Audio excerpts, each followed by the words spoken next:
So guys, congratulations on breaking the game of 6 Degrees of Kevin Bacon. Ever say that to me I again? can't handle it. I'll put you in a hospital. I'll send you to a witch Please. trial. Ladies, stop. You've totally destroyed it. So true. Christian Bale, Margot Robbie, John David Washington, Chris Rock, Anya Taylor-Joy. You know who's in this movie. It's absurd. Both of you are now 2 stages away from Kevin Bacon. Rami? Just 2 now. Just 2. Okay. Rami, it goes Twilight Saga Breaking Dawn Part 2. Okay.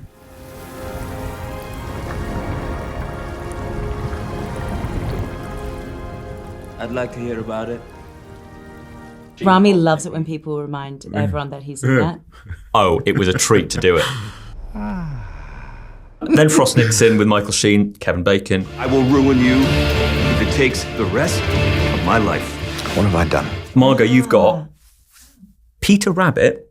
Yep, I also love that theme. Yeah, go on. Your favorite. Sorry about Dad's jacket. I'm sorry you lost Dad's jacket. I just said that. Roseburn, He looks nice. X-Men First Class, Kevin Bacon. Wow. Yeah. We don't want the Colonel to be late. I mean, we have other options. You are so clever for doing that. Yeah, I like that. Let's begin at the beginning. When did you guys first meet? How did this friendship begin? We love talking about this. Yes, we do. We have mutual friends, Dexter Fletcher, and his... The you know best. Dex? He's the best. He's the best. He's the best. So the very first movie I produced is called Terminal, and I acted in it as well alongside Dex. Bang. And so we became friends in that process because there was a cast of 5. Interestingly enough, one of those very few cast members was Mike Myers, No trains till tomorrow, 404 going north. who was also in Amsterdam. Anyways, so you worked with Dexter, and then we heard through Dexter that like Rami's a nice guy, and I was like, that's good to hear. I love his work, blah, blah, blah. And then I was fortunate enough to be the person that got to call out Rami's name when he won the BAFTA. That's how good friendships are made. And I mean, that's how the best friendships are made. My it was lucky charm. a special moment. Yeah. Margot, one of my favourite interview moments of all time, is speaking to you with Donald Gleason. And he started doing underarm Do you know Donald, farts. by the way? No, but he's not your favorite. I'm your favorite. No, you're my favorite, but he is, you would love him. He's hilarious. But halfway through, he started doing underarm farts. Yes. Look at this. It's incredible. Pretty good. Which he's really, really good at. Staggeringly good at. So good. Anyway, I've never heard anything like it. Staggeringly good at. The best I've seen. so what are your hidden talents, guys? I need to know them. My hidden talents, I'd say the most convenient talent, I don't know if it's hidden or particularly special, but definitely the one that comes in handy the most is being able to open a beer bottle with another beer bottle. That's really good. It is, honestly, that is the most useful. Is there a BAFTA for that? There should be. You are prolific at doing that, aren't you? Yeah. We're great You're really spades good players. No, you're really Yeah. good on a jet ski. Yes. That's Too good on a jet such ski. a Hollywood answer. He is. I wouldn't mention it if it wasn't true. He's crazy good on a jet ski. He's very good in a Porsche. Very good in a Porsche. He is. Are you joking? Did I hit gold there? Absolutely Yeah, you hit hit gold. gold I've there. seen him drive a Porsche like he was a born race car driver. I'm a bit of an adrenaline junkie. Most people don't expect that. We I may have didn't almost expect died it. on Mulholland Drive in a Porsche, and that was... Good times. It was very safe. We would have gone out late, but what a cool way to go. Would it have been? You were never in any danger. I vote trust against you. it. I vote against it. I'm not into it. Trust you. Were you on set, Rami, when they were singing? Yes, I was. Well, not when the 3 of you God. collectively were singing, but So embarrassing. I know you're going to ask me to judge, but Christian, I thought had a great voice. He does. Yeah, shockingly good. Really good voice. Christian just told me that Taylor Swift was in the room at the time. Oh, no, that's her. Because if you sing in front of Taylor Swift, you die, right? Yeah. I would have. Thank God I didn't have to sing in front of Taylor. That would have been... I was embarrassed just to sing in front of the crew, really. Sing a song. Did you ever see your dream? Walking. Oh, I did. It couldn't get more embarrassing. Did you ever hear a dream?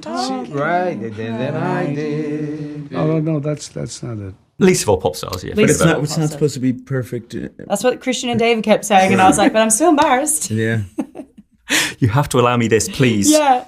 Did you get particularly memorable director's notes on this film?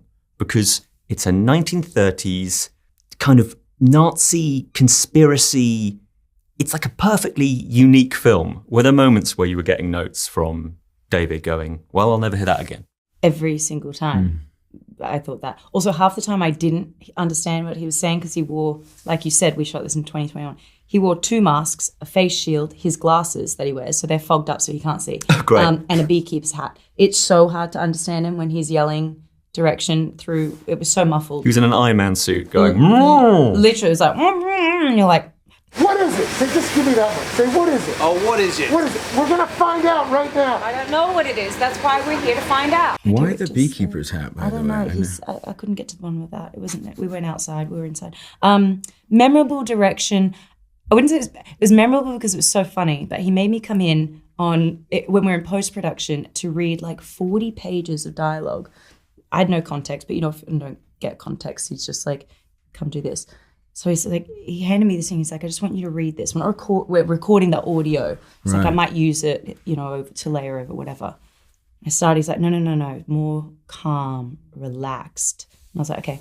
Did it get it? He's like, no. And he's like, I want you to read it like you've just had 3 Xanaxes. And I was like, okay, sure.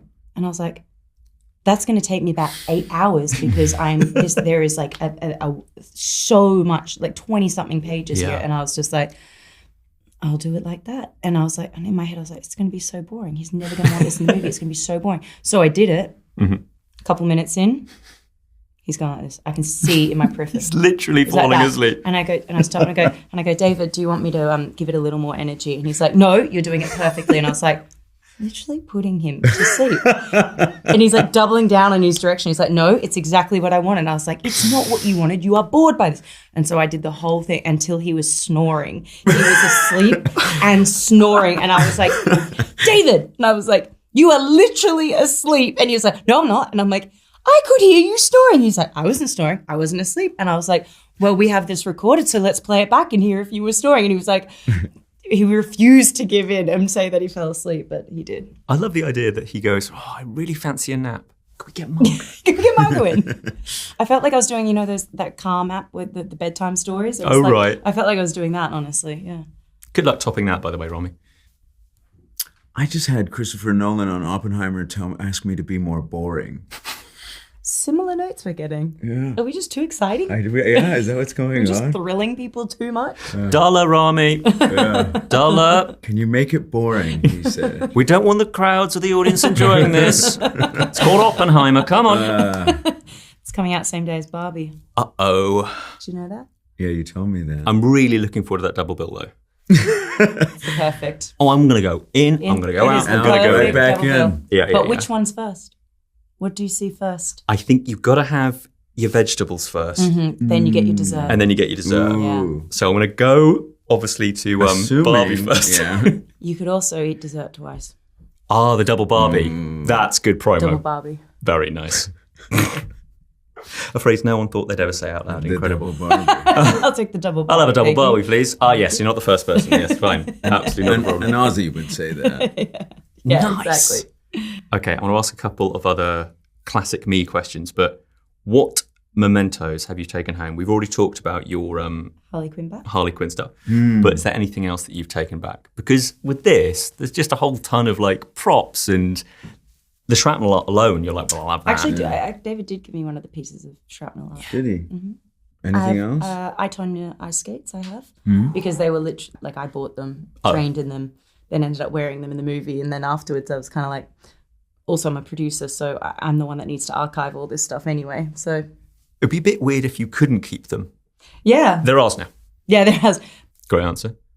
I trained for Bohemian Rhapsody with the half mic that we ended up using throughout the film. So Yeah. I had to have that. Of course. Buddy, you're a boy, make a big noise, playing in the street, gonna be a big man someday. You got mud on your face, you big disgrace, kicking your can all over the place. And that is, that's something I'll cherish forever. I had a singlet that I wore on Neighbours until probably 2 years ago. I mean, this singlet, I kept it and it had Donna written on the back. I got it and then after about 10 years, I was like, I could just go buy a new singlet. This is getting a bit ridiculous. I like the idea of you wearing it so people would go, oh, you're that. Oh, you're, oh.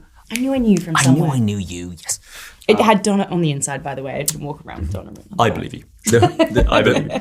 My hoodie from Mr. Robot too. I had to have that. Oh, you got that? Oh, that's good. Yes. That's Well, it was originally mine to begin with, so I had to take it back. There it is. Same thing. I'll leave you this. Who of anyone in this movie or generally is the worst for making you crack up? Who is the person where you go, please don't let me do this scene again with them. I can't handle it. In this movie, easiest answer in the world. When Mike Myers and Michael Shannon do their bird bit. The cuckoo is in the nest and the cuckoo's about to be trapped. I honestly, and they would do it all the time and it would go on. They would improvise. They could do that for 20 minutes straight. And JD and I, Christian's very professional. He managed to not breathe. JD and I would be like snorting and crying. We were laughing so hard.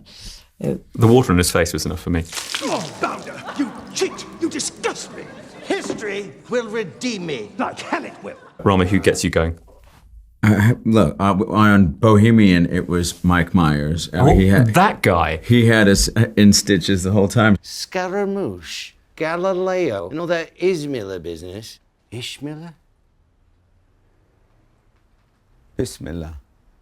Oh, aye. It's different. It's like you said, it's so hard not to break because you want to preserve his performance and you feel like you're doing him a disservice, but it's that's what impossible. I mean, He's yeah.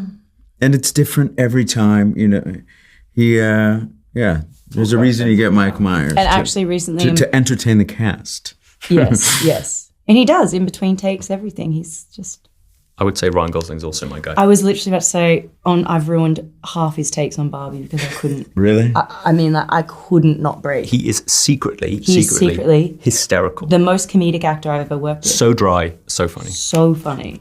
I must leave. Okay. Guys, what a pleasure. Our pleasure. Until next time. Thanks for watching. If you enjoyed this video, don't forget to subscribe and click the bell icon to keep up to date. You can listen to my Radio 1 movies and TV podcast Screen Time on BBC Sounds. And you can find these interviews in full on BBC iPlayer by searching Movies with Ali Plumb.